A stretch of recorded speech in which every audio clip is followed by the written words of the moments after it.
Muy buenas, bienvenidos a este Gran Vía de miércoles, hoy 11 de febrero de 2015. Vamos a comenzar nuestro programa, nuestro Gran Vía, como siempre, con mucha energía y mucha ilusión. Hoy vamos a tener con nosotros en la parte de tertulia a Alfonso Conejo, a Farid Abdeselam y a Muad Ayadi. Y antes, como siempre, vamos a hacer el repaso a nuestras portadas. Empezamos por El País. Ahí lo ven, El País abre con esa noticia: malestar con Montoro por el uso político de datos fiscales. Altos funcionarios de la agencia tributaria creen que el ministro está actuando al límite de la ley. La fotografía del País también la destacamos porque dice: el rey se baja el sueldo un 20%. Y ven a don Felipe y doña Leticia. Y destacamos también una pequeña noticia: la jueza Laya imputa a 34 empresarios por subvenciones en Andalucía. Se amplía el caso de los ERE. Pasamos a la portada del diario El Mundo. Ahí lo tienen, la corrupción acecha al PSOE a 5 semanas de las elecciones andaluzas. Precisamente del PSOE hablaremos hoy en nuestra tertulia. Otra noticia que va en la portada del diario El Mundo: el caso Monedero, los partidos reclaman a Podemos que explique el origen de su financiación. Y otra noticia que vamos a destacar es que Oleguer Pujol costeó los rascacielos de Panamá con su cuenta en Suiza. Pasamos a la portada del diario ABC, ya saben, como siempre una única noticia habitualmente, y dice: última oportunidad para la paz en Ucrania. Obama insta a Putin a que aproveche la cumbre de hoy en Minsk con Merkel y Hollande para poner fin a la violencia. Pasamos a los diarios de ámbito local. El Faro de Ceuta: la ciudad fija en varios millones de euros la posible multa a Cepsa. Se sigue así con la tramitación de los 2 expedientes por los vertidos y se espera el resultado final. Continúa, eso sí, saliendo fuel directo al mar en la zona exterior del muelle de la Puntilla. La otra noticia que destacamos, precisamente relacionada con esas fugas de fuel, es el rescate extremo en Calamocarro. La fotografía de esa gabarra que estuvo a punto de encallar la pasada madrugada, la madrugada de ayer. El temporal dificultó las labores tras la colisión y se temió un vertido, ya que llevaba 1.900 toneladas de fuel. Afortunadamente no hubo ningún tipo de fuga al mar. Pasamos al diario El Pueblo de Ceuta, del que nos quedamos con 2 titulares. El primero: Ceuta líder en niveles de pobreza, con 39.565 ciudadanos pobres. Un informe de la Red Europea de la Lucha contra la Pobreza y la Exclusión Social refleja que en los últimos 5 años el número de personas en el umbral de la pobreza se ha incrementado un 9,7%. Y nos quedamos con ese pequeño destacado también: pacto antiterrorista. Francisco Márquez: ante las nuevas formas de terrorismo es necesario que el Estado de Derecho reaccione. Vamos con los diarios digitales de Ceuta. Primero, Ceuta al día. El fútbol base ceutí, desde prebenjamines hasta regional preferente, parará este fin de semana. La territorial Caballa justifica la decisión en protesta por las decisiones del Consejo Superior de Deportes que afectan y perjudican gravemente al fútbol base. La otra noticia que vamos a destacar es que las aulas de 5 colegios de Ceuta al menos sufren problemas de frío similares a las del colegio Juan Carlos I, según la Federación de Enseñanza de Comisiones Obreras. Y pasamos por último con el diario Ceuta Actualidad. Nos quedamos con una única noticia: esos 35.000 euros para cambiar el mobiliario urbano de las terrazas de la Gran Vía. Como ven, son las noticias destacadas de la jornada de hoy. En unos instantes estaremos aquí comentándolas con nuestros compañeros, con nuestros tertulianos. Eso será después de publicidad.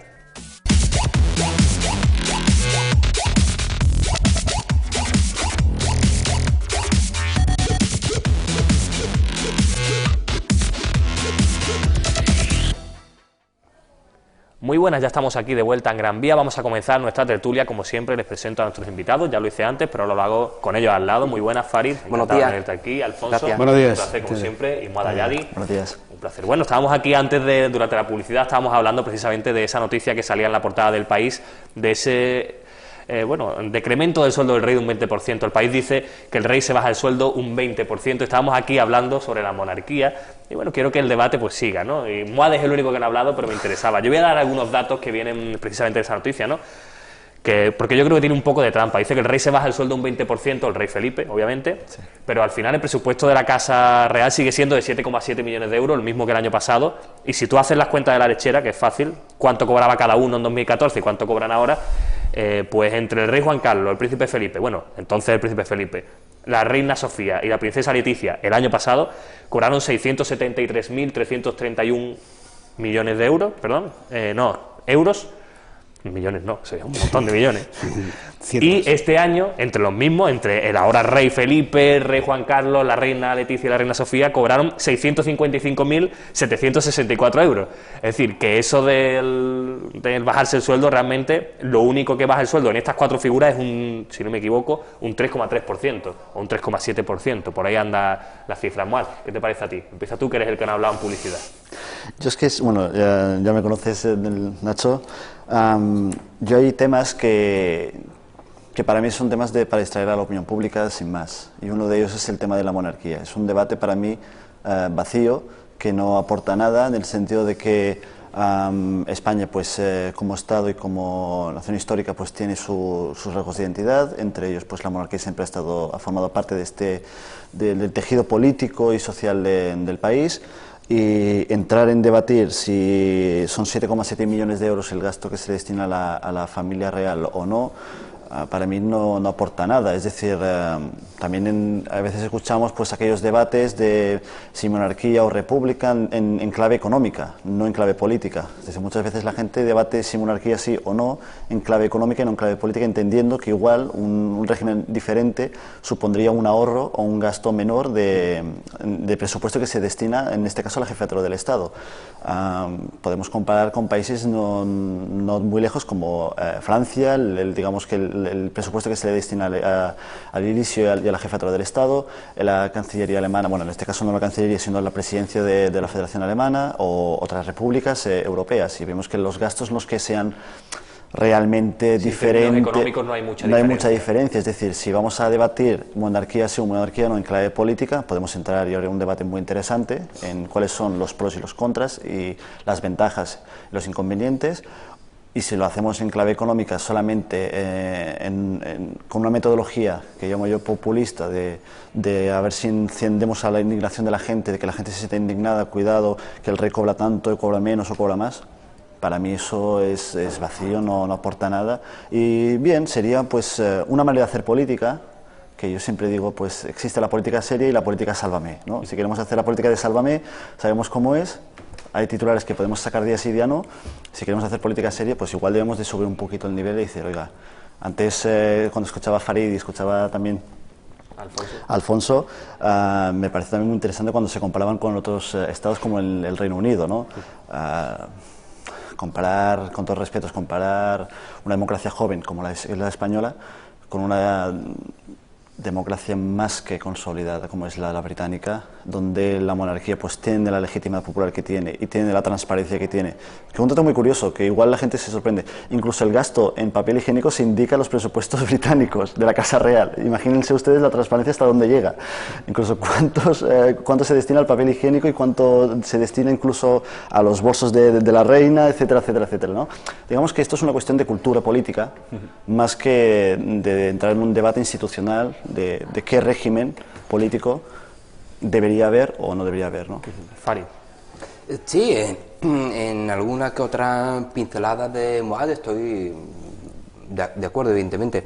Sí que es cierto que bueno que la democracia en nuestro país es una democracia incipiente, una democracia joven, pero sí que es necesario en sus principios, en su inicio juvenil, necesario bueno pues contar con el visto bueno, con el respaldo de la ciudadanía, ¿no? Es necesario bueno plantearse y plantear a la ciudadanía la necesidad o no de tener esta especie de institución paralela, ¿no? O la institución formal propia del Estado con la división de poderes, y luego una institución paralela que es la monarquía.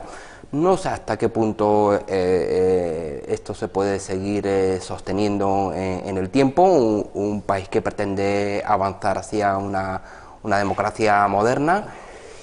Una institución que, bueno, que no tan joven no es. La historia de nuestro país, pues bueno, viene condicionada por este cambio de reinado y diferentes reyes y reinas, ¿no? Yo creo que la ciudadanía en la actualidad exige, reclama un cambio de cultura política, donde realmente, bueno, pues todas las instituciones, incluida evidentemente la monarquía, pues tengan la transparencia que Moad comentaba en cuanto a la monarquía británica, ¿no? Algo que bueno que creo que es sano para una democracia joven como la nuestra, y que requiere eso de una pincelada importante de democracia y de transparencia, y que sepamos todos bueno qué gastos tiene la Casa Real, y si es necesario en el 2015, en el siglo XXI, mantener una institución, a mi modo de ver, que que no nos sirve absolutamente para nada. Tuvo su tiempo, un tiempo importante durante la transición, y a partir de ahí pues condiciona prácticamente pues, toda la cultura política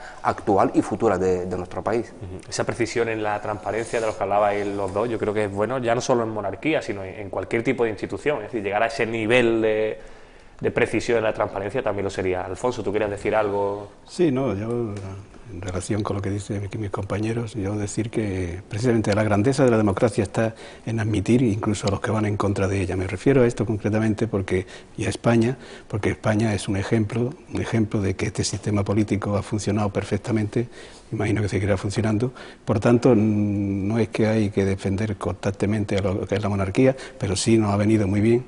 Hay que recordar las cosas y el trayecto que España tiene en esta democracia, y por tanto tampoco soy contrario a que esté o no esté, que esté la ley, efectivamente, y que sigan las cosas como van, porque nosotros hemos sido un ejemplo y somos un ejemplo que esperamos que dure muchísimo tiempo el sistema político nuestro, que funciona de esta manera. Y entonces hay que admitir pues a todo el que piense de un modo o de otro. Hay contrarios a la monarquía, a favor de la monarquía, pero precisamente la grandeza de esa democracia es admitir esa disparidad de criterios que hay entre todas las personas.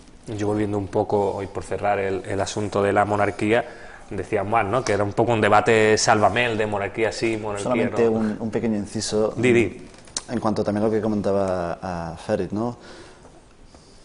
A veces, claro, cuando decía monarquía sí o monarquía no, república sí o república no, yo, bueno, con las conversaciones que tenemos con compañeros, con distintos tintes políticos, hay quien es el que se autodefine como republicano, el que se autodefine como monárquico, el que se define pues apolítico, ni una cosa ni la otra. Me sorprende a veces cuando la gente pues se queda con esos titulares y con pues esas reminiscencias históricas, nostálgicas.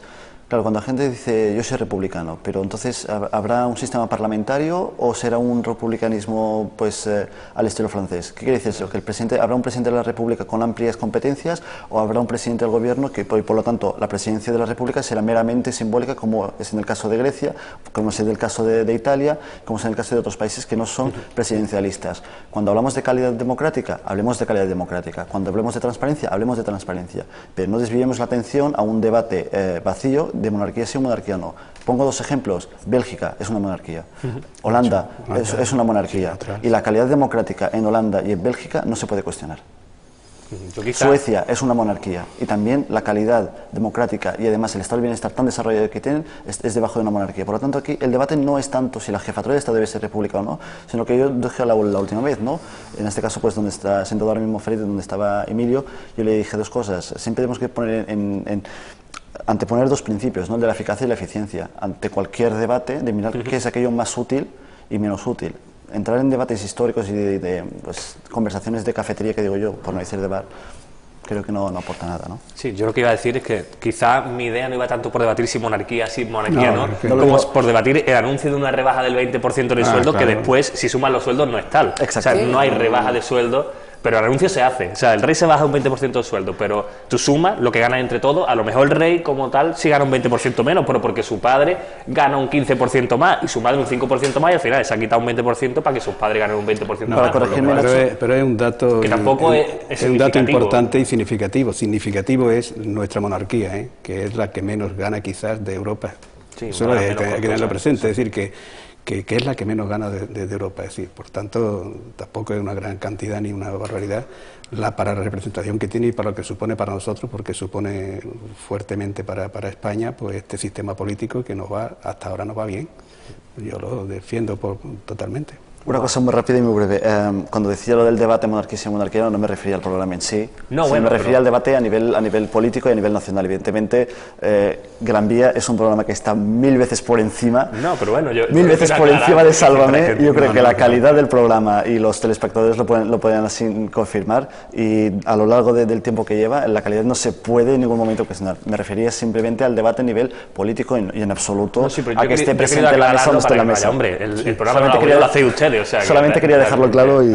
Pues no se hablábamos ahora, ¿no?, de esos 7,7 millones de euros de presupuesto de la Casa Real, que evidentemente si sumamos todo el presupuesto de España no supone prácticamente nada, no sé qué 0, tanto por ciento será, pero un 0, algo por ciento muy bajo, pero precisamente si este dato lo extrapolas a que hoy se publica ese informe de EAPN sobre el informe sobre pobreza, que dice que, bueno, que en España el índice de pobreza a día de hoy es del 27%, es decir, un 27% de los españoles viven por debajo del umbral de la pobreza, y que además la figura de ese trabajador pobre, de esa persona que trabaja pero sigue considerándose pobre porque no tiene para vivir, ya alcanza el 11% del total de los trabajadores. Bueno, no digo que 7,7 millones vayan a arreglarlo todo, pero creo que mientras más dinero se dedique a intentar arreglar esta situación, entiendo que mejor. ¿Qué os parecen a vosotros estos datos de EAPM, Alfonso? No confundamos el término pobreza con lo que estamos hablando. Pobreza, yo me atrevo a decir que hay tres clases, que los ricos, de los cuales me parece que nosotros no somos ninguno ricos. La otra parte, que es intermedia, a la que tampoco llegamos, porque son personas que tienen unos sueldos muy superiores, y nos acercamos más, es así decirlo, que nosotros estamos acercándonos más al tema de la pobreza. Es decir, evidentemente hay más pobres y pobres que no tienen absolutamente nada, que eso hay que tenerlo presente, pero que las clases de los estados y esas cosas, está el rico, al que nosotros no llegamos, la cosa intermedia, que son más, un poquito más que ser funcionarios, la cosa así, y el término último, que es la pobreza, es la que quizás nos podamos acercar más. Entonces, pero yo estimo que efectivamente la pobreza, que hay muchísima, y lamentándolo muchísimo, y que tenemos que hacer lo posible y los medios para que esa pobreza no exista, por lo menos diferenciarla un poco, pero que estos términos de 27, de 37, eso habría que confrontarlo con quién realmente es pobre. Sí, tú lo que quieres decir que quizás el listón de pobreza está demasiado alto, bueno, o en este caso... En el informe es posible de que sea, pues, es posible que sí, no digo que esté sí, porque hay muchas personas que están, pero que hay que comprender que ese listón del 27, el 17, eso habría que conformarlo a ver qué es pobre, qué es una persona pobre en España, me estoy refiriendo, cuidado, sí, que se considera, estoy diciendo en el mundo, si es alguien que no tiene acceso a los estoy servicios diciendo en el mundo, básicos, exactamente, estoy diciendo en España, a quién es realmente, dónde está la línea de pobre y rico. Bueno, espérate, perdóname, Fari. Sí. Queríamos hablar primero. Hay pobres en España. En todos los sitios. No.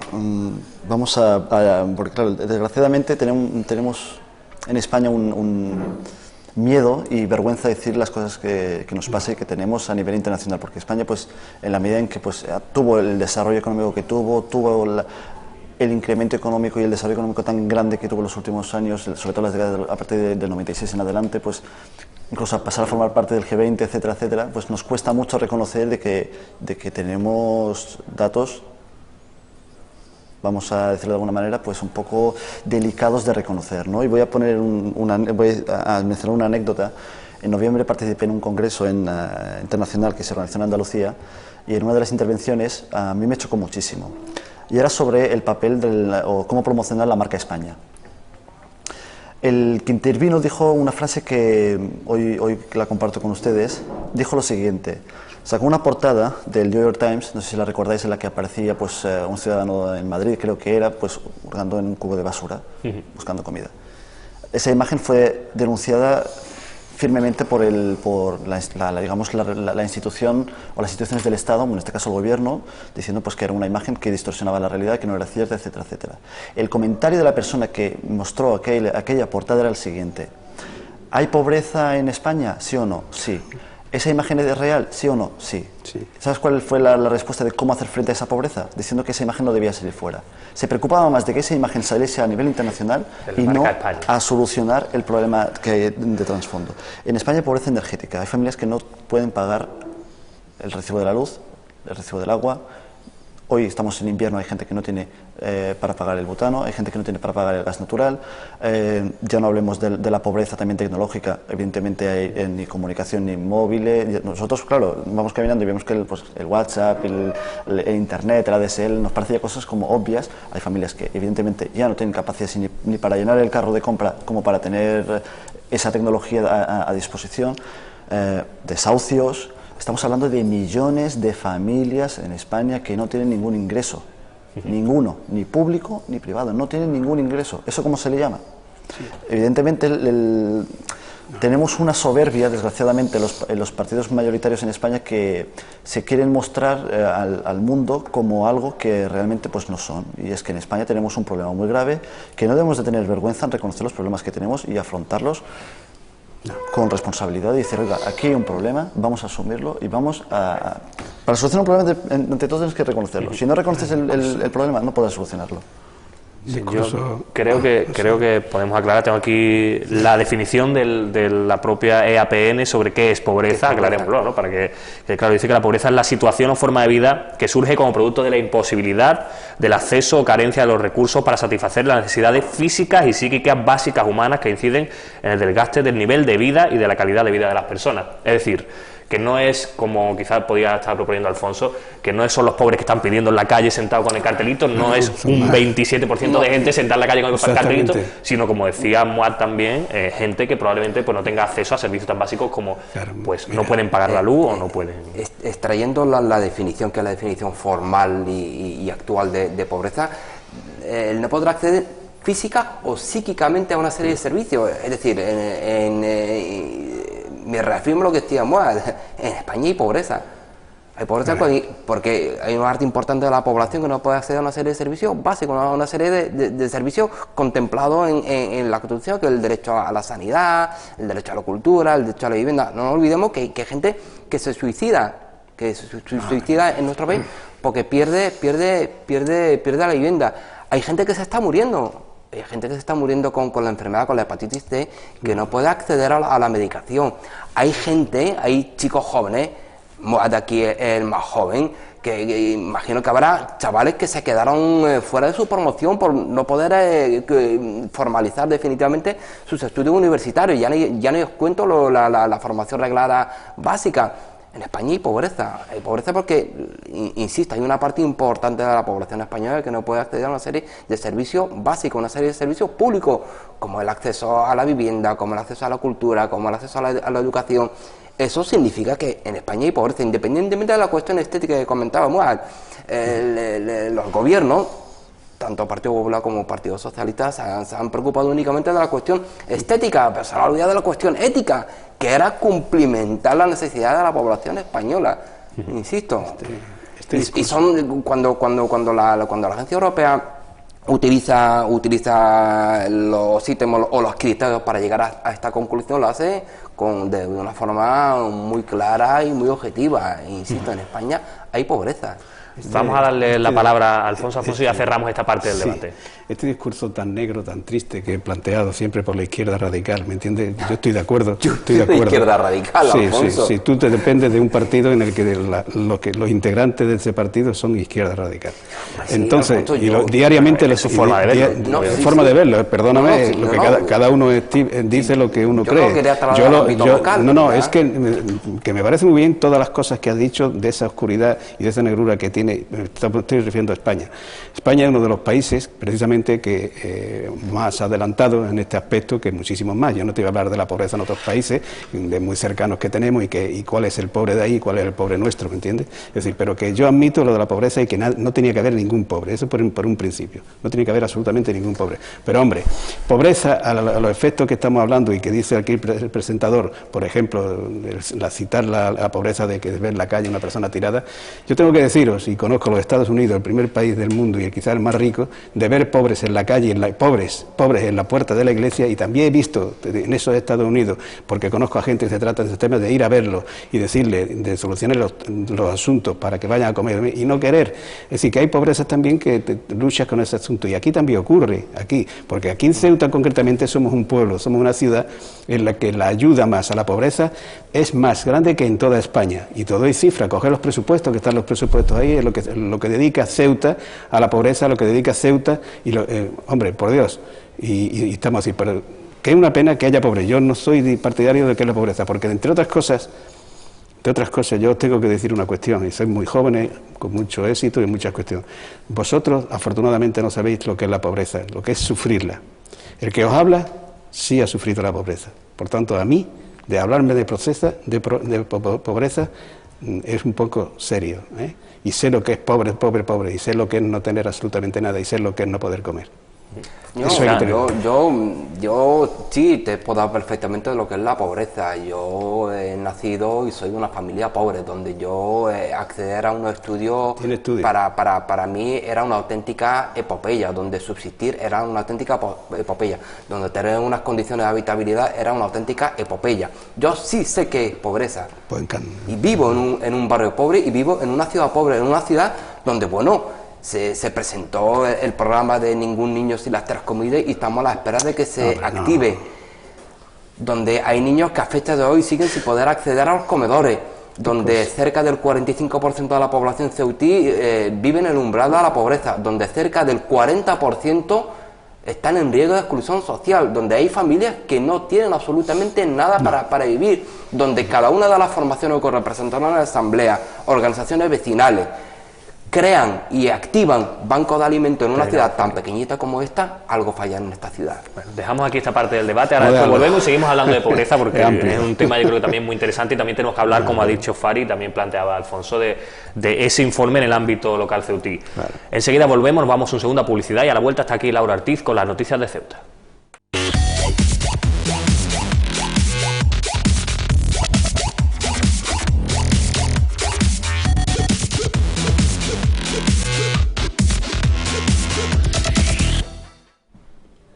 Pues ya estamos aquí en Gran Vía, vamos ahora a conocer las noticias de Ceuta de la mano de nuestra compañera Laura Ortiz, a la que por cierto le queda muy bien el cuello vuelto. Laura, ¿cómo van las noticias de hoy?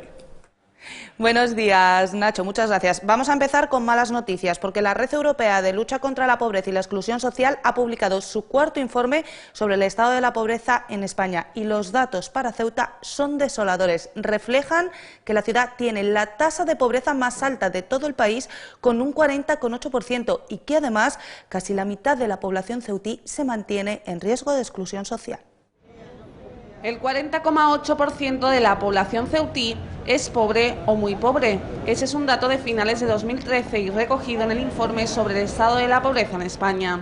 Sin embargo, hay una estadística más preocupante que ese porcentaje, y es la evolución que la pobreza ha tenido en nuestra ciudad en los últimos años. Porque si nos fijamos en el indicador específico de la pobreza, este ha crecido un 9,7% desde el año 2009. Esto significa lo siguiente: en Ceuta, a finales de 2013, había 10.000 pobres más que en 2009. Por lo que, según este informe, el número de pobres en Ceuta en 2013 era exactamente de 39.565. Por sectores de población, sin duda el más afectado es el de jóvenes entre 16 y 30 años, con un 33% en riesgo de pobreza o exclusión social. Los niños también sufren estas malas cifras, con casi un 32%.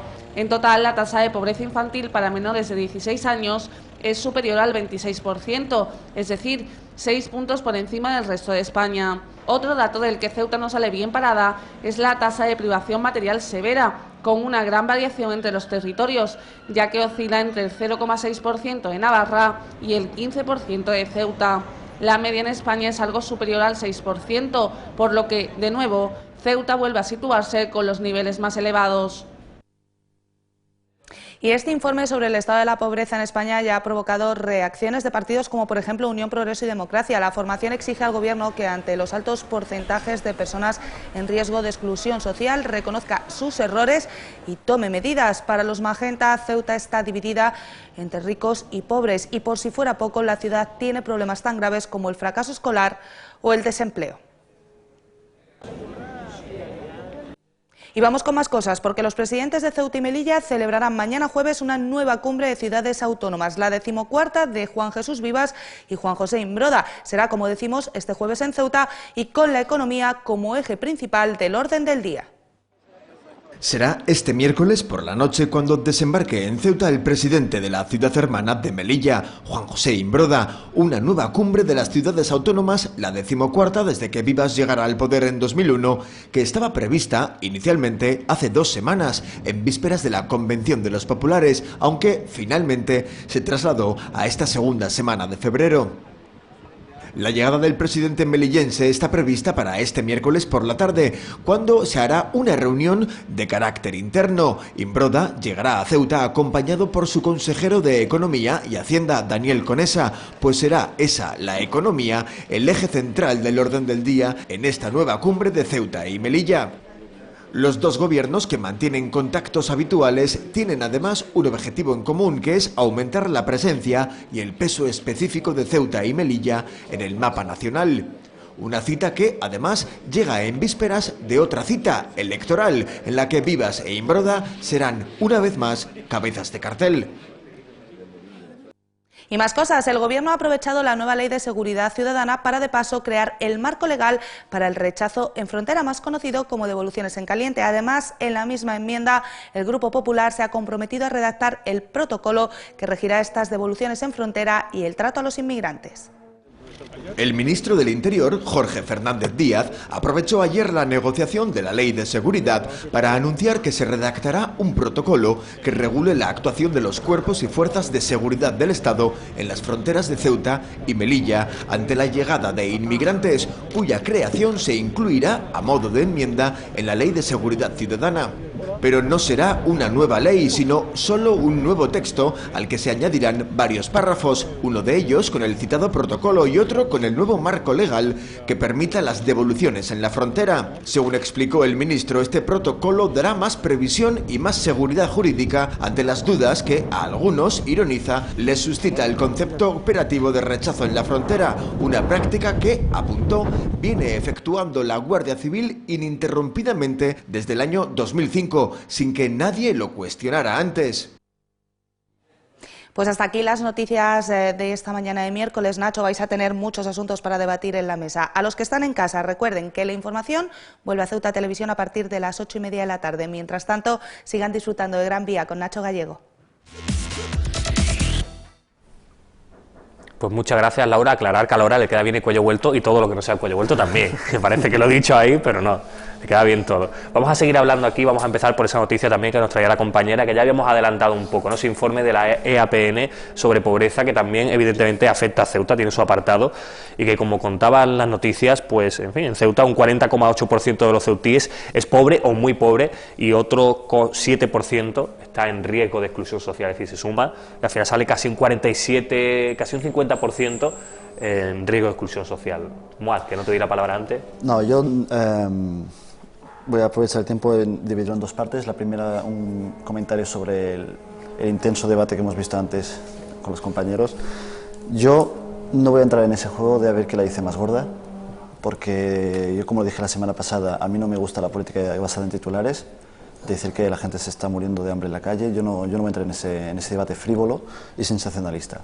Vamos a hablar por números y con datos objetivos. Ciertamente la pobreza que sufrió España tras la posguerra es durísima y no se puede en ningún momento comparar en absoluto, pero creo que hacer ese tipo de comparaciones es per se demagógico. Comparar para desvincularse o para justificar o no justificar, sino simplemente explicar la pobreza de hoy en día, refiriéndonos a épocas pasadas muy duras que sufrimos con dureza los españoles, creo que es un poco demagógico. Y también creo yo que también es demagógico hacer todo lo contrario, que es hacer discurso basado en titulares de que hay gente que se está muriendo que se está muriendo literalmente por cuestiones de pobreza. España no es un país. Es un país rico, pero no es un país. Cuando decimos que es un país pobre, no nos referimos a la pobreza monetaria, sino decimos que es un país donde hay desigualdad. Vamos a llamar las cosas por su nombre. Cuando nosotros decimos que la pobreza en España está registrando índices muy elevados, nos referimos a la desigualdad. Voy a dar un dato muy concreto. En la provincia de Barcelona capital, la diferencia de esperanza de vida entre el obrero y la persona vamos, para que la gente nos entienda, de clase alta o de un nivel económico elevado, es de 10 años. De 10 años.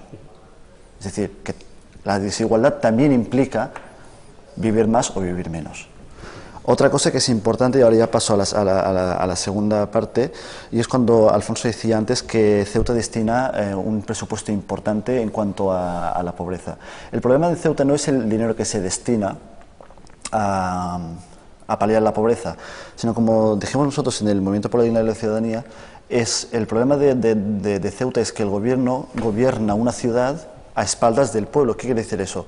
Que da la sensación de que gobierna una ciudad imaginaria que no es la que nosotros vivimos y la que nosotros conocemos. Cuando dice Alfonso que Ceuta destina un importante presupuesto para paliar la pobreza, yo le voy a dar el número exacto según el presupuesto social establecido por el gobierno en 2014, 13,33 millones de euros. El problema no son los 13,33 millones, sino que esos 13 millones de euros se destinan a muchísimos más pobres que los que se pueda destinar en otros municipios a nivel del Estado. ¿Qué quiere decir 13 millones de euros? Quiere decir que a cada persona en situación de pobreza se le destina 336 euros. Aprovecho el hecho de que tengamos hoy en día en Ceuta al presidente de Melilla para hacer una comparación con Melilla, que siempre se nos compara pues por semejanzas en todos los niveles. Hay semejanzas obvias que evidentemente... Pues vamos a establecer una comparación. Melilla destina 1.300, para redondear el número, 1.400 euros, frente a los 336 euros que destina Ceuta, a cada persona en situación de pobreza. La diferencia es muy importante. Y eso se traduce en la reducción de la desigualdad o no. Porque un dato importante del informe publicado hoy es que Melilla ha bajado, ha sido de las que más ha reducido su índice de pobreza, y Ceuta ha sido la que donde más se ha aumentado. A mí no me gusta hablar digamos, números porcentuales para que la gente nos entienda más claramente. Voy a dar el número exacto. En el 2009 habían 29.345 pobres. En el 2013, 39.565. ¿Qué quiere decir eso? Quiere decir que hay más de 10.000 pobres que han aumentado. Es decir, un incremento del 35%. El gobierno del PP consiguió en Ceuta que cada año aumentara el nivel de pobreza. Es el único gobierno que ha conseguido que cada año haya más pobres en Ceuta que el año anterior. Un dato insólito para mí. Si nos comparamos con Melilla, Melilla ha reducido su tasa de pobreza. ¿En cuánto? En 7,37%. Ceuta todo lo contrario, como hemos visto, ha aumentado. Otro dato importante en cuanto a desigualdad, y es que no hay dos Ceutas, no hay la Ceuta rica y la Ceuta pobre como escuchábamos en el telediario, bueno, en el informativo que acaba de dar Laura, sino hay una Ceuta rica, una Ceuta pobre y una Ceuta muy pobre. Yo a veces me quedo en shock cuando escucho algunas intervenciones del equipo de gobierno y les digo, oiga, es que parece que ustedes no salen de la Gran Vía, ustedes no salen de la Plaza de Reyes, se quedan ahí. Conozcan Ceuta, paseen por sus barriadas, paseen por la periferia, miren a la gente cómo vive. Nosotros ayer recibimos una llamada a nuestra formación de la televisión pública alemana, la ARD1, en la que, a raíz de este informe, nos planteó una pregunta muy curiosa. Nos dijo, la periodista en este caso, la corresponsal de la televisión pública alemana en Madrid, y me hizo una pregunta a mí personalmente que a mí me llamó la atención, que Ceuta es noticia también por otras cosas en Europa, ¿no? Y nos dijo, ¿por qué Ceuta, a pesar de ser una de las ciudades que más fondos europeos recibe, registra las tasas de pobreza que registra? Y lo relacionó también con la corrupción. Yo le di una respuesta un poco de sentido común. Le dije, te invito a que vengas aquí y lo veas tú misma. Y lo veas tú misma, porque desgraciadamente los chanchullos que hay aquí, el enchufismo que hay aquí, los pactos que hay aquí, que luego escuchamos pues discursos delante de los medios de comunicación que es un hazmerreír. Oiga, no nos riamos de los ceutíes más, basta ya. Basta ya, de que vamos a ver qué la dice más gorda, a ver quién dice el titular más interesante, ver cómo traemos a la gente para que diga, mira, este está gritando a la televisión, pues muy bien, tendrá la razón o no tendrá la razón. La política no es eso. La política es trabajar para solucionar la vida de las personas. Lo que no puede ser es que Ceuta tenga unos recursos tan importantes económicamente, Ceuta tiene las infraestructuras y el capital para ser el faro del Mediterráneo y que registre un progreso económico indiscutible, pero desgraciadamente no aprovechamos las posibilidades que tenemos como ciudad. Tenemos unos recursos en cuanto a puerto, en cuanto a frontera, que tenemos una entrada diaria de miles de personas en cuanto a turismo. Podemos invertir millones y millones no solamente en asistencia en prestaciones sociales, sino en crear capital, en crear dinero, en crear recursos, en crear trabajo. Pero no aprovechamos lo que tenemos. Y la gente se está cansando ya de esto, se está cansando de la demagogia, del uso demagógico que se les está haciendo de ellos. Parece que solamente nos acordemos de los pobres cuando salen estos informes. Es que esto es Ceuta, es que estamos hablando de 40.000 pobres. Oiga, ¿cuánto es la población de Ceuta? ¿Qué somos? 85.000 habitantes. Estamos hablando de que 40.000 habitantes de esos 85.000 habitantes son pobres, oiga. Y a pesar de que Ceuta tenga un presupuesto, creo que en el 2015 son unos 220 millones de euros, si no me equivoco. Sí, sí. Por favor, Es cierto que en España no somos Burundi, no somos Burkina Faso, porque escuchando algunas intervenciones parece que estamos en un caso extremo, pero España como Estado desarrollado, eso es lo que vino a decir Carreira, que yo no es que defienda a Carreira personalmente, pero para matizar, Carreira dijo en cuanto a la intervención de Mohamed Ali en este caso, en cuanto a corregir el baremo este de que ciudad sea una ciudad rica o una ciudad rica, cierto, forma parte de un Estado desarrollado, eso es evidente, pero claro, cuando establecemos comparaciones con otros países del este, en el caso, pues evidentemente estamos 1000 veces mejor que otras ciudades, pero eso no puede justificar el desgobierno en materia social, que oiga, hay gente que lo está pasando muy mal. Sí. ¿Por alusiones, Alfonso? Sí, por alusiones, porque se acercan las elecciones y lógicamente tiene la oportunidad de largar el speech aquí en contra de lo que el partido del gobierno, de esa manera que lo dice. Esos datos estadísticos a los que te refieres, nosotros no podemos compararlos. Yo también los tengo aquí, ¿entiendes? No podemos compararlo con la realidad. Sí, sabemos que hay pobres, sabemos que hay mucha necesidad, de todo eso lo sabemos, pero hombre, comparar nuestro pueblo como el último y el mínimo, de eso nada. No es nada porque no es así, porque yo te puedo citar cualquier pueblo que ponga de España y no te voy a decir hablar de lo malo, de necesidades, y nosotros destinamos muchísima cantidad de medios a solventar estas situaciones que muchísimos pueblos y muchas ciudades de España. Así que no somos los más malos de todos. Por tanto, aquí hablar que lamento muchísimo que haya pobreza, que haya personas necesitadas, que no tenía que haber ninguna, eso es lo ideal en este mundo, en todos los servicios, pero hombre, hablar de servicios y hablar de que Ceuta sea de lo peor, yo me imagino que eso es para un programa político como el vuestro, que son programas políticos totalmente, absolutamente oscuros, negros, y viendo las dificultades que pasa, que no son tantas, aunque lo existe, ¿me entiendes? Yo creo que tampoco hay que darle un poquito de ánimo a las personas, a los demás, porque nosotros estamos en una ciudad que es ejemplo en muchas circunstancias y nosotros tenemos que apoyar esa ciudad y tenemos que apoyarla en todos los sentidos, pero hombre, es que tanta negrura y tanta oscuridad que planteáis vosotros los partidos estos, pues no sé a qué vaya a llegar. Fari, ¿cómo ves tú los resultados, las conclusiones de este informe con respecto a Ceuta? Demoledores y claro, y que reflejan la realidad de una ciudad empobrecida, una ciudad que se ha encargado el actual gobierno del Partido Popular en empobrecer, en ampliar más la fractura social, en aislar más a los más pobres en esta ciudad y empujarlos definitivamente no ya a los ostracismo, sino a la exclusión social absoluta. Yo voy a intentar ser más frívolo y más sensacionalista. El jueves pasado, justamente en el debate del pleno ordinario, Ali intentó trasladar al gobierno de la ciudad la invitación a proponer a la Comisión de Peticiones del Parlamento Europeo la posibilidad de cambiar los criterios que definían a Ceuta como ciudad rica o desarrollada, que en definitiva son sinónimos, ¿no? El gobierno del Partido Popular, que implica menos ayudas económicas para Ceuta, para que la gente pueda entender exactamente. En definitiva, lo importante que se pretendía por parte de Caballa era que la Comunidad Europea, que el Parlamento Europeo asumiese la posibilidad de invertir más fondos en Ceuta.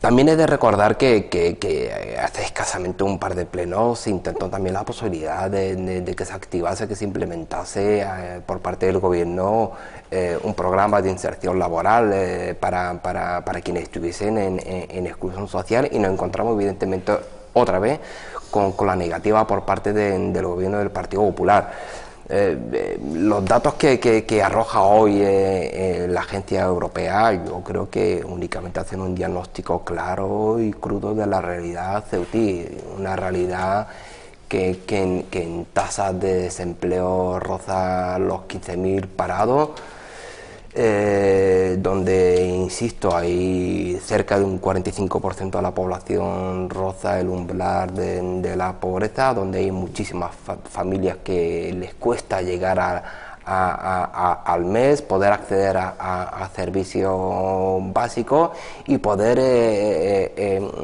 reaccionar ante situaciones sobrevenidas, ¿no? Hay muchísimas familias que no pueden reaccionar ante situaciones sobrevenidas, y este gobierno parece que no hay acción, que no hay reacción ninguna por parte del gobierno popular, ¿no?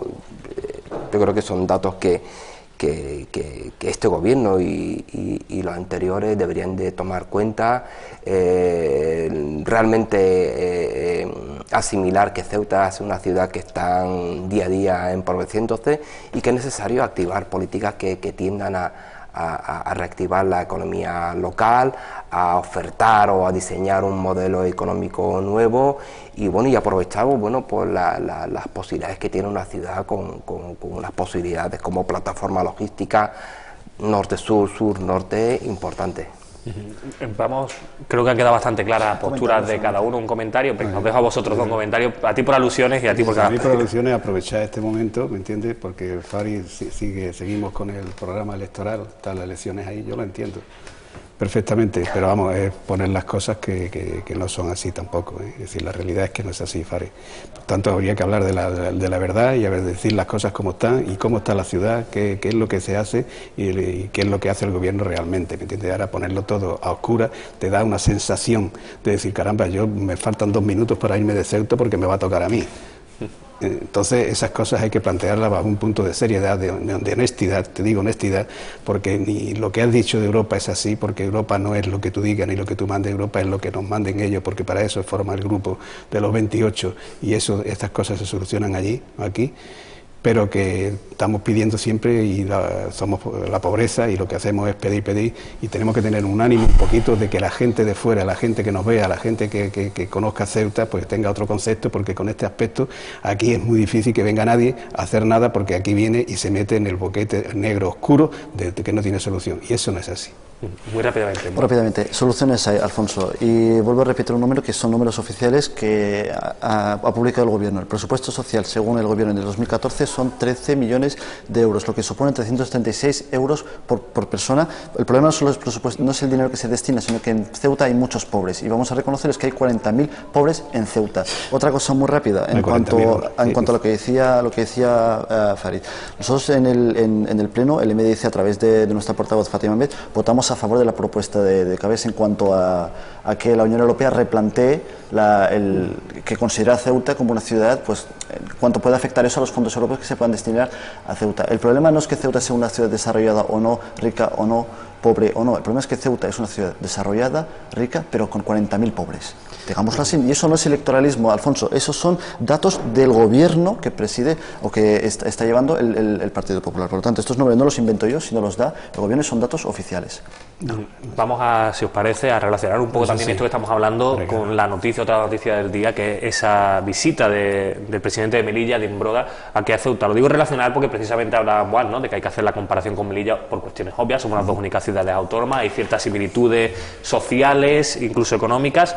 Y bueno, viene el presidente de Melilla aquí, es la 14ª cumbre Ceuta y Melilla desde que Vivas e Imbroda son presidentes, y tú creo que lo conoces bien, Alfonso. Sí, he tenido algunas ¿Para qué sirven estas reuniones? Si no te lo pregunto en modo despectivo, sino para que nos expliques un poco, porque dentro de los ámbitos competenciales de cada ciudad. Para poner un contacto, estamos hablando de la misma casa, del mismo gobierno a nivel nacional, ¿me entiendes? Y al margen del conocimiento que tiene el gobierno a nivel nacional, pues también se ponen de manifiesto las dificultades o los éxitos que puede tener uno y otro, y eso está bien, es una reunión entre familias, vamos a llamarle así, pero además de eso entre familias bien avenidas y a sabiendas de los problemas que tiene cada uno. Melilla es una cuestión aparte, Ceuta otra cuestión aparte, cada uno tiene sus dificultades de una manera o de otra y todos sabemos las dificultades cuáles son, y afortunadamente Melilla en estos momentos tiene un mejor presupuesto que Ceuta porque tiene más ingresos que Ceuta en el tema de lo que es las importaciones o el ISI, y Melilla, por tanto, a mí me parece bien que haya estas reuniones, que te puedo decir que yo he tenido varias cuando he participado en estas reuniones, y es poner en contacto y directamente de conocimiento de las dos ciudades. También igual hacen fuerza, ¿no? Quiero decir, habrá ciertas reclamaciones conjuntas que será interesante hacer. En el aspecto de la fuerza, no sé a quién te refieres la fuerza, porque a mí hablar de fuerza, el gobierno de España sí podemos hacer fuerza porque es nuestro gobierno, es el gobierno de los españoles. Antes me he referido al gobierno de Europa, que aquí no tenemos tanta fuerza, como están hablando ellos de poner un escrito a Europa es como si le mandan lo que sea. Tiene que ser el mismo gobierno, los mismos gobiernos de los estados los que representan a Europa y los que están en Europa y los que pueden pedir o decir más. Pero hablar de este tema así con Europa es una cuestión aparte, gracias a que estamos en Europa y que sigamos estando en Europa, ¿me entiendes? Porque la situación nos cuesta mucho esfuerzo, nos cuesta muchas dificultades, pero es mejor estar en Europa que no estar en Burkina Faso, o buscar en países como África. Lógicamente. Yo no únicamente... Rápidamente, te pido brevedad porque estamos al límite. Comentarle a Alfonso que la Comisión de Peticiones, cualquier ciudadano europeo se puede dirigir perfectamente a la Comisión de Peticiones y evidentemente puede realizar la solicitud o la petición que él crea conveniente. Las reuniones bilaterales entre Ceuta y Melilla únicamente sirven para presentar al nuevo jefe de gabinete, que ya hayan cambiado únicamente, o luego en definitiva no sirven para nada. Son dos presidentes absolutamente sumisos a la autoridad central, sumiso al presidente de su partido, a la sazón también presidente del gobierno, y no sirven absolutamente para nada. Los problemas que sigue teniendo Ceuta son similares a los que tiene Melilla, ¿no? El perímetro fronterizo, la frontera prácticamente arcaica, el problema de regulación en los polígonos industriales, Tarajal en este caso de Ceuta, problemas de educación. Ceuta prácticamente no existe en Madrid en cuanto a educación, en cuanto a empleo son dos ciudades absolutamente olvidadas, en Ceuta en este caso con 14.000 parados. El problema marítimo, seguimos sufriéndolo en Vite ellos tienen la comunicación aérea de las empresas navieras que operan en el estrecho. Los fondos, como comentaba antes, de aquí se destinan a criterio particular, personal y partidista, sin ningún tipo de criterio de interés general. Yo creo que estas reuniones, insisto, únicamente sirven para verse, para tomar café y para presentar al nuevo jefe del gabinete de la presidencia, ni más ni menos, porque los problemas de Ceuta son y seguirán siendo lo mismo estando el gobierno del Partido Popular, evidentemente. Vale, vamos a cerrar con la intervención de Moa, si nos parece. Si tú quieres decir algo yo solamente, rápido. Muy rápido, que dice que no esto interviene para nada. Puedo estar de acuerdo contigo en muchísimas cosas. Yo no sé por qué vosotros os unís a partidos que son minoritarios en España, como puede ser vos o cualquier otro que estéis unidos, y que le lleváis vuestros problemas y que le tramitáis los problemas a través de un parlamentario que tiene, un diputado que tiene el Congreso de Diputados, y entonces lo demás no vale. Fali, o somos o no somos, pero plantear aquí ya programas de ese tipo y seguir reiniciando el mismo tema de los programas de vuestro partido, a mí no me parece tampoco claro. Pasamos a... Sí, evidentemente. Sí. Rápidamente, para corregir un punto que ha citado antes Alfonso, en nuestro programa en absoluto es el programa de Cabello, somos dos programas de formaciones totalmente distintas. Y en cuanto a la visita del presidente de Melilla, yo tengo la esperanza de que el presidente de Melilla pueda explicarle a su compañero también de partido, en tanto que el PP gobierna en Melilla y también gobierna en Ceuta, pues explicarle a su compañero de partido y por la relación de amistad que tienen ellos dos, por qué Melilla destina más de 1.300 euros por persona en situación de pobreza en Melilla, y que le explica pues cómo lo han hecho ellos para que su propia formación, que también está gobernando en Ceuta, solamente destine 336. El problema de Ceuta no es que no tenga recursos, tiene recursos. El problema es que esos recursos, desgraciadamente, sabemos perfectamente dónde acaban y dónde van. Ceuta es una ciudad de la que nos sentimos muy orgullosos, no queremos irnos de Ceuta, no vamos a ir a ningún sitio, aquí nos vamos a quedar y vamos a trabajar para darle una alternativa a este pueblo, a esta ciudad, y que la gente se sienta y se siga sintiendo orgullosa de ser caballa y orgullosa de ser ceutí. El problema no es que Ceuta tenga o no tenga de recursos, el problema es que Ceuta hay gente que tiene recursos, hay gente que no tiene recursos. El problema es que en Ceuta hay quien gobierna, hoy en día gobierna solamente para unos y no para otros. Lo que no puede ser es que salga el gobierno y diga vamos a destinar 19 millones de euros al plan de barriadas, un plan que lleva sonando años y años y años, y que por una interpelación que en su momento hizo Fátima Med por colocar farolas en un punto concreto del Príncipe, llevamos 3 meses esperando a que se solucione. Nosotros hicimos en el último pleno 3 interpelaciones relativas al pago de facturas a restaurantes. No recibimos respuesta. Hicimos una interpelación relacionada con el plan de empleo juvenil. Seguimos sin recibir respuestas. Es decir, problemas hay y soluciones hay. El problema es que no hay voluntad política para solucionarlos. Bueno, cerramos aquí este tertulia de debate. Se nos ha acabado el tiempo, ya me gustaría que tuviéramos más tiempo para hablar porque creo que estáis todos interesados, pero lo tenemos que dejar aquí, que nos vamos a ir a publicidad y enseguida volvemos con nuestra sección de economía. Como siempre, muchas gracias a todos ustedes por estar aquí, Farid, a vosotros, Moad, Alfonso, por supuesto, muchas gracias por acompañarnos un día más en Gran Vía. Nos veremos el miércoles que viene, no sé si tú o Emilio, porque vais alternando. Sí, Emilio, más que nada para no cansar a los espectadores. Traeros el programa. Y Alfonso también para no cansarlo también. Y me dais en el programa fuerte lo que sea, ¿sabes? Pues lo dejamos aquí. Muchas gracias, ahora vamos a publicidad y enseguida estamos aquí con nuestra sección de economía.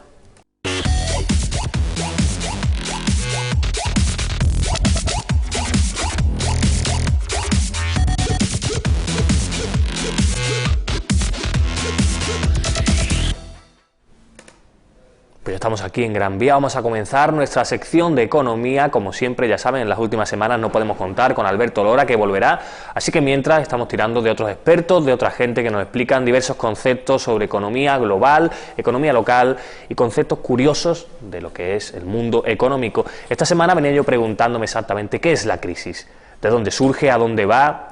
Parece una pregunta probablemente muy obvia, ¿no? En economía, ¿qué es la crisis? Pero quizás no se nos ha explicado del todo claro qué significa crisis, de dónde viene, cuándo surgió, cómo surgió. Hemos oído hablar mucho, pero quizás no lo tenemos claro, así que he buscado en internet, he buscado diferentes explicaciones a esta pregunta, ¿qué es la crisis? Y he encontrado algunas respuestas muy curiosas, algunas muy claras y otras muy gráficas. Por ejemplo, vamos a comenzar por esta primera, que la encontré, es un vídeo, creo, si no me equivoco, de la cadena La Sexta, en la que explican muy rápidamente qué es la crisis. Lo reducen en 2 minutos y te explican cómo surge y cómo funciona. Veanlo. El mundo vive la mayor crisis financiera desde el crack del 29. ¿Por qué? Porque eso que nunca nadie se pregunta cómo funciona o quién lo hace funcionar, eso se rompió. Hay un grupo de gente que gana una pasta gansa solo por mover dinero de otros de aquí para allá. A eso le llaman sistema financiero. En el sistema financiero de Estados Unidos nadie controla cómo se mueve ese dinero, quién le presta a quién, para qué. A ese descontrol le llaman clima de negocio. Un día, una de estas personas no sabía dónde mover el dinero para ser más rico y decidió vender hipotecas. Y como querían vender mucho, se las ofrecieron a gente que las iba a comprar seguro, gente sin casa y sin posibilidades de acceder a ella. Por supuesto, vendieron muchísimas hipotecas. Cuando juntaron una buena cantidad de títulos hipotecarios firmados por gente insolvente prometiendo pagar algo que no podía, se lo vendieron a entidades financieras más grandes. Estas entidades se las vendieron a otras. Y cada una de las personas que lograba pasar el montón de títulos sin valor a otro ganaba más y más. A esta forma de ganar dinero se le llama burbuja. Un día, la burbuja explotó. ¿Cuándo? Cuando alguien quiso cobrar la primera cuota. Ese día el mundo empezó a pensar que quizás el glorioso sistema financiero no era más que una ruleta descontrolada y sacaron los ahorros del mercado. Entonces, esas entidades lideradas por genios que cobraban premios de 20 millones anuales por ser tan geniales, empezaron a caer como moscas. Y la Reserva Federal tuvo miedo. Entonces, el país que vive pidiéndonos que privaticemos y desregularicemos salió a comprar un montón de bancos en quiebra, provocando la nacionalización más grande de la historia de la humanidad. Como eso no era suficiente, esta gente le pidió al Estado que les comprara los títulos virtuales que se habían estado vendiendo entre ellos. Así, no tenían que devolver el dinero que ganaron. A esta estafa la llaman rescate financiero. Estos señores le tienen tanto miedo a estos otros señores que acordaron aprobar un rescate de 700.000 millones de dólares que ni siquiera saben si va a ser suficiente. ¿De dónde va a salir tanto dinero? Fácil, de la reducción de programas sociales, la salud, la educación y, claro, de la inflación. Es decir, de los bolsillos de los votantes de estos señores. Da miedo, sí. Pero ¿no es gracioso ver a esta gente diciendo que es superliberal que el Estado ponga 700.000 millones de dólares para rescatar a un grupo de especuladores? 700.000 millones de dólares. Por cierto, en el mundo hay 862 millones de personas con déficit alimentario. Con 30.000 millones de dólares se cubrirían sus necesidades a lo largo de todo un año. Pero eso parece que no asusta. Pero eso parece que no asusta, así terminaba ese vídeo, esa última frase que no se escuchaba bien del todo. Han visto, yo creo que es una explicación bastante clara de qué es la crisis, cómo funciona, cómo se inició en Estados Unidos y cómo se intentó resolver. Por si no les ha quedado claro del todo, vamos a escuchar ahora la explicación del ex profesor de Economía, Leopoldo Abadía. La da en varias entrevistas, unas en Sudamérica, otra también aquí en España, en Buenafuente, en el programa de Buenafuente. Él introduce una figura que a mí me gusta mucho, la figura del currito, del trabajador, el que él llama el ninja. Esto de la crisis ninja a mí me parece que es muy simple, es una cosa sencillísima. Y es que los bancos americanos, como la Reserva Federal Americana había bajado mucho el tipo de interés, pues hacían poco negocio. Entonces se les ocurrió buscar un tipo de clientes, que es los que hemos llamado los ninjas, que son personas no income, o sea, sin ingresos fijos, no job, sin trabajo fijo, no assets, sin propiedades. O sea, el clásico señor al que tú no le dejarías 3 euros. Bien, entonces los bancos dijeron, si buscamos muchos ninjas y les damos muchas hipotecas y les cobramos un poquito más de interés, pues mira, muchos por poquito es mucho. Bueno, entonces tú imagínate que hay un ninja en camiseta tomando el sol y mirando, sentado en un banco y mirando una casa preciosa. Bueno, entonces se le acerca un banquero vestido azul marino con chaqueta cruzada y le dice, buenos días, señor ninja, ¿le interesa esa casa? Dice el ninja, sí, claro. sí. Mira, además ya le he tasado en 70 y le va a dar 100. ¿Qué le parece? Me parece muy bien, muy bien. Qué majo. Dice, le voy a cobrar un poquito más de interés. Claro, al ninja le da lo mismo, que le cobre el 3%, que el 33%, que el 333%, si es igual. Si el tío estaba en camiseta viendo la casa. Bueno, claro que el banco firma, el ninja firma, el banco firma y el ninja se va a su casa y dice a su mujer, deja hacer la comida que hoy comemos en otro sitio. Entonces van a un restaurante de lujo, se gastan un dinero, porque ahora fíjate que con los 100 que le da, 70 paga la inmobiliaria y los 30 son para gastar. Se compra, después de comer, se compra un poco de ropa para ir elegantes y aquella noche, se compran muebles, claro, y aquella noche invitan a cenar a sus amigos ninjas, que son los del barrio. Le dicen los ninjas, ¿esto cómo lo has hecho? Dice, no te preocupes, te presento a mi banquero. Entonces al día siguiente, el banquero llega allí, vestido de azul marino, y va repitiendo la operación con todos los ninjas de la vecindad. Con lo cual, todos los ninjas de la vecindad, al cabo de 3 días, tienen una casa en primera fila del mar. Bien, esto es lo que técnicamente se llama animar la economía. Bien, y la economía se anima, claro. Bueno, se anima tanto que a los bancos americanos se les acaba el dinero. Han dado tanto crédito a los ninjas que ya se acabó. Pero entonces, para algo existe la globalización. La globalización es muy fácil. Mira, este es un gesto que en mi casa me han obligado a hacer. O sea que esto hay que hacerlo así. Cogen las hipotecas y hacen paquetitos. O sea, si tienes 2.000 hipotecas, hacen, por ejemplo, 20 paquetitos de 100. Esos paquetitos mezclan hipotecas buenas, hipotecas regulares e hipotecas que, si no quiero que me entiendas, diré subprime, y si quiero que me entiendas, les llamaré porquería. Bueno, con lo cual, dicen buena, regular y porquería. Bien, y entonces a esto, claro, si yo voy y te digo, oye, te vengo a vender porquería, no me la compras. Pero si te digo que te vengo a vender mortgage-backed securities, igual me compras media docena.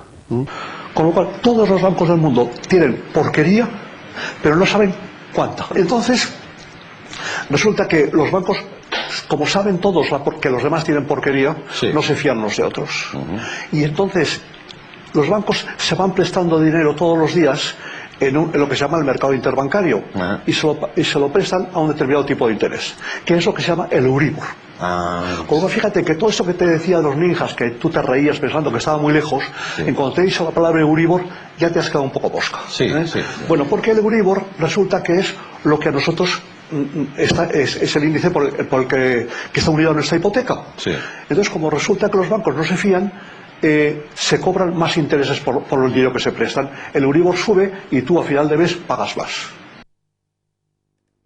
Ya escuchaban a Leopoldo Abadía hablando de esos ninjas, lo llamaban los ninjas, la teoría de los ninjas. Bueno, no sé si ya les va haciendo más gracia esto de la crisis y cómo iba funcionando, y por si tanta palabrería no se ha dejado claro cómo funciona la crisis, vamos a dejar que se nos muestre un actor, un clásico del cine mudo como es Charles Chaplin, en su película titulada El Circo del año 1928. Él, yo creo que sin saberlo, nos explicaba claramente cómo funciona la crisis.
Ahí veían esos monos que representaban a la deuda, a los préstamos, a la inflación y al desempleo, que desestabilizaban un poco el sistema americano, que estaba soportando las hipotecas sobre la cuerda floja. Yo creo que es bastante gráfico, como Chaplin nos explicaba la crisis, el nacimiento de la crisis y cómo funciona el mundo financiero. Ya que hemos entrado en el mundo del teatro, el mundo de la farándula, en este caso era el cine, vamos a pasar al teatro, porque Karl Marx, perdón, que no me sale el nombre bien, también ha hablado sobre capitalismo. Y dirán ustedes, ¿cómo va a hablar Marx de capitalismo? Pues sí, el actor Fenton Wilkinson le dio vida en una obra de teatro y explicaba esto sobre el capitalismo.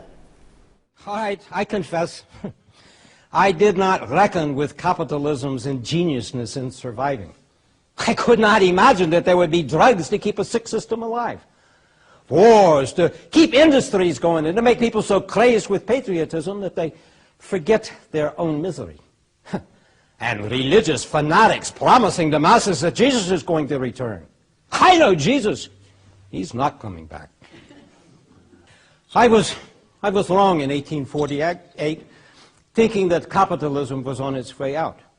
My timing was a bit off, perhaps by 200 years. But the system will be transformed. All of our present systems will be transformed. People are not fools. I remember the words of your President Lincoln when he said, "You cannot fool all of the people all of the time." Our common sense, our instinct for decency and justice will bring us all together. Don't scoff. It has happened before, and it can happen again on a much grander scale. And when it does, the rulers of society, with all of their wealth and all of their armies, will be helpless to prevent it. Their servants will refuse to serve, and their soldiers will disobey orders. Yeah, capitalism has accomplished wonders unsurpassed in history, but it is still preparing its own death. Its voracious appetite for profit, more profit, creates a world of chaos. It turns everything, art, music, literature, even beauty itself, into commodities to be bought and sold. It turns human beings into commodities, and not just the factory workers, the physicians, the scientists, the lawyers, the poets, the artists. They all must sell themselves in order to survive. And what will happen when we all finally realize that we are all workers and that we all have a common enemy? We will come together with others to fulfill ourselves. And not just those in our own country. Capitalism needs a global market. Its cry is free trade because it needs to wander freely everywhere in the world to make more profit. But in so doing, it is unwittingly creating a global culture. People are crossing borders as never before in history, and ideas are crossing borders with them. Something new is bound to come of this. Ahí veía a Karl Marx diciendo que el capitalismo está preparando su propia muerte y se preguntaba qué pasará cuando la gente, cuando el obrero se dé cuenta de que ellos tienen el poder. Pues muy bien, vamos a terminar esta sección precisamente con alguien que nos va a dar la respuesta a cómo salir de la crisis o a cómo enfrentar esta crisis económica que los políticos dicen que ya está terminando. Esperemos que sea así. Y no es otra persona que alguien que ya les he mostrado antes, Charles Chaplin, que antes nos explicaba cómo funciona la crisis y ahora en su película Gran Dictador del año 1940 nos da la solución o por lo menos las pautas para poder afrontar esta crisis. Con él les vamos a dejar por hoy. Ya saben, mañana volvemos aquí en Gran Vía a las 11:30. Escuchen atentamente a Chaplin. Lo siento, pero yo no quiero ser emperador. Ese no es mi oficio. No quiero gobernar ni conquistar a nadie, sino ayudar a todos si fuera posible, judíos y gentiles, blancos o negros. Tenemos que ayudarnos unos a otros. Los seres humanos somos así. Queremos hacer felices a los demás, no hacerlos desgraciados. No queremos odiar ni despreciar a nadie. En este mundo hay sitio para todos. La buena tierra es rica y puede alimentar a todos los seres. El camino de la vida puede ser libre y hermoso, pero lo hemos perdido. La codicia ha envenenado las almas. Ha levantado barreras de odio. Nos ha empujado hacia la miseria y las matanzas. Hemos progresado muy deprisa, pero nos hemos encarcelado nosotros. El maquinismo que crea abundancia nos deja en la necesidad. Nuestro conocimiento nos ha hecho cínicos, nuestra inteligencia duros y secos. Pensamos demasiado y sentimos muy poco. Más que máquinas, necesitamos humanidad. Más que inteligencia, tener bondad y dulzura. Sin estas cualidades, la vida será violenta. Se perderá todo. Los aviones y la radio nos hacen sentirnos más cercanos. La verdadera naturaleza de estos inventos exige bondad humana. Exige la hermandad universal que nos una a todos nosotros. Ahora mismo mi voz llega a millones de seres en todo el mundo. A millones de hombres desesperados, mujeres y niños. Víctimas de un sistema que hace torturar a los hombres y encarcelar a gentes inocentes. A los que puedan oírme les digo, no desesperéis. La desdicha que padecemos no es más que la pasajera codicia y la amargura de hombres que temen seguir el camino del progreso humano.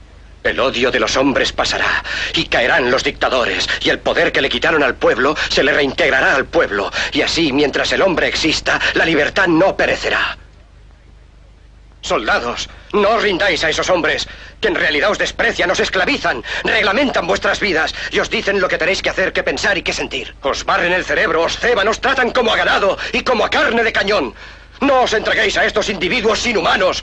Hombres máquinas, con cerebros y corazones de máquinas. Vosotros no sois máquinas, no sois ganado, sois hombres. Lleváis el amor de la humanidad en vuestros corazones, no el odio. Solo los que no aman odian, los que no aman y los inhumanos. Soldados, no luchéis por la esclavitud, sino por la libertad. En el capítulo 17 de San Lucas se lee, el reino de Dios está dentro del hombre, no de un hombre ni de un grupo de hombres, sino de todos los hombres, en vosotros. Vosotros el pueblo tenéis el poder de crear máquinas, el poder de crear felicidad. Vosotros el pueblo tenéis el poder de hacer esta vida libre y hermosa, de convertirla en una maravillosa aventura. En nombre de la democracia, utilicemos ese poder, actuando todos unidos. Luchemos por un mundo nuevo, digno y noble, que garantice a los hombres trabajo y dé a la juventud un futuro y a la vejez seguridad. Con la promesa de esas cosas, las fieras alcanzaron el poder, pero mintieron, no han cumplido sus promesas, ni nunca las cumplirán. Los dictadores son libres solo ellos, pero esclavizan al pueblo. Luchemos ahora para hacer nosotros realidad lo prometido. Todos a luchar para libertar al mundo, para derribar barreras para eliminar la ambición, el odio y la intolerancia. Luchemos por el mundo de la razón. Un mundo donde la ciencia, donde el progreso nos conduzca a todos a la felicidad. Soldados, en nombre de la democracia, debemos unirnos todos.